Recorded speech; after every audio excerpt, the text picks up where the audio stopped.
जी बिल्कुल, PSL 8 के मुकाबले जो हैं मुल्तान के क्रिकेट स्टेडियम में 13 फरवरी से होने जा रहे हैं और इस हवाले से जो सिक्योरिटी के इंतजामात हैं वो इंतहाई सख्त कर दिए गए हैं और ख़ुद जनाब यहाँ पर CPO मुल्तान मंसूरुल हक साहब जो हैं वो खुद इसको मॉनिटरिंग कर रहे हैं और पूरे ज़िले भर से जो नफरी है वो भी यहाँ पर है, बल्कि दीगर ज़िलों से भी ये जो नफरी है वो यहाँ पर तैनात कर दी गई है और फुल प्रूफ सिक्योरिटी फराहम की जा रही है ताकि जो आने वाले तमाशाई हैं और जो प्लेयर्स हैं उनको सिक्योरिटी दी जा सके। हमारे साथ CPO साहब मौजूद हैं। अच्छा सर, बताइएगा कैसे सिक्योरिटी के जो हैं यहाँ पर इंतजामात किए जा रहे हैं, उस हवाले से बताइए। PSL आपको पता है कि मेगा इवेंट है और तकरीबन पाकिस्तान की तमाम पब्लिक जो है उसको बहुत शौक़ से देखती है और इसमें पार्टिसिपेट भी करते हैं।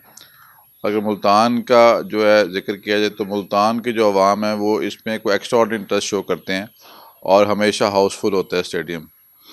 तो इसकी इंपॉर्टेंस इंटरनेशनली भी हमारे लिए बहुत ज़्यादा है, इसलिए इसकी जो सिक्योरिटी है उसको बहुत अच्छे तरीके से किया जा रहा है। उसको मैक्सिमम फुल प्रूफ सिक्योरिटी से जो है ना इसको कंडक्ट किया जाएगा।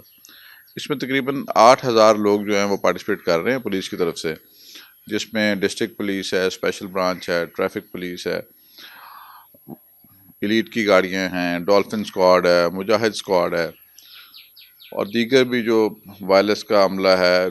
तमाम फोर्सेज जो हैं हेडक्वार्टर्स के, PC के, तो सब लोग इसमें पार्टिसिपेट कर रहे हैं और कोशिश की जा रही है कि बहुत अच्छे तरीके से इंतजामात किए जाएँ।